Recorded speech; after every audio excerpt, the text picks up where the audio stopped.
Loneliness isn't loud, it's a quiet that lives inside you. Chapter 8, The Loneliness You Don't Admit. San Francisco is a city built on contrasts. Fog rolling over bright houses, steep hills leading to sudden, breathtaking views, cold wind against warm sunlight, beauty sitting right beside emptiness. From this hotel window, I can see the Golden Gate Bridge disappearing into a blanket of fog, half visible, half hidden.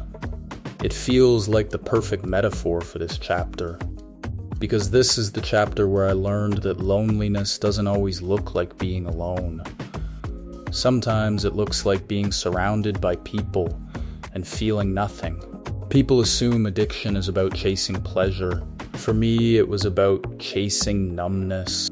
I had friends, I had people who cared. I had conversations, plans, routines, responsibilities. But none of it touched the loneliness I carried. San Francisco understands that kind of loneliness. This is a city where people come to reinvent themselves, to escape, to start over.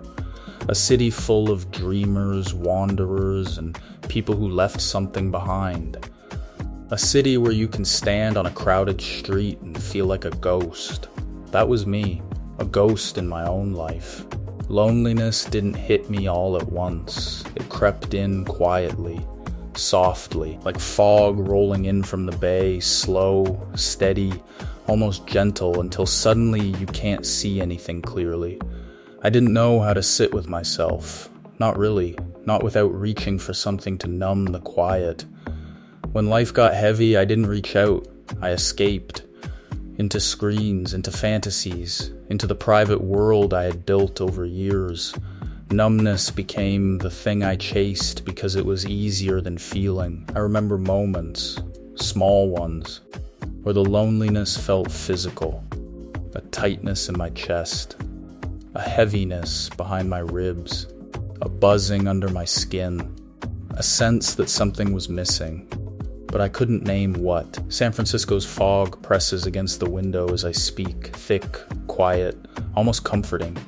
It reminds me of the way loneliness settles in your body. Not dramatic, not loud, just present.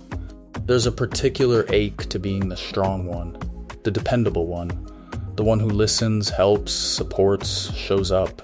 People see strength. They don't see the hollow space behind it.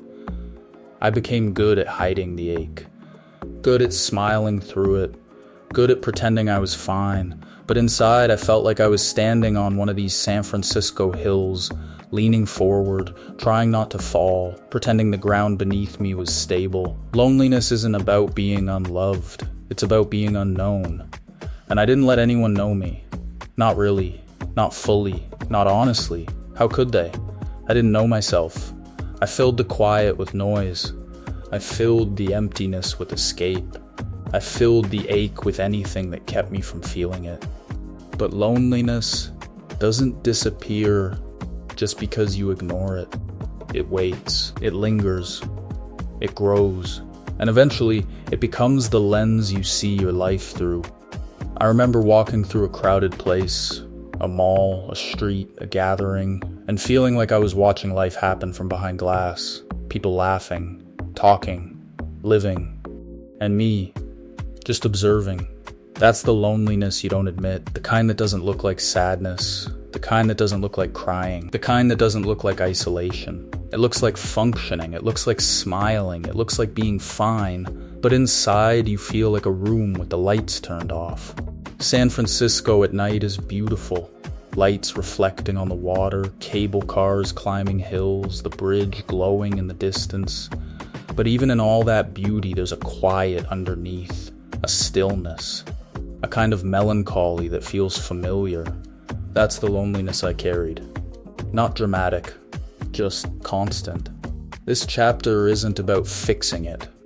It's about naming it, because naming something is the first step toward not carrying it alone. Loneliness hides in plain sight. It hides in routines, in habits, in distractions, in the spaces between conversations. In the moments where you smile because it's easier than explaining the ache in your chest. I didn't know how to face it then. I didn't know how to talk about it. I didn't know how to let anyone in. But I know now that loneliness wasn't the enemy. Silence wasn't the enemy. The real enemy was the belief that I had to carry it alone.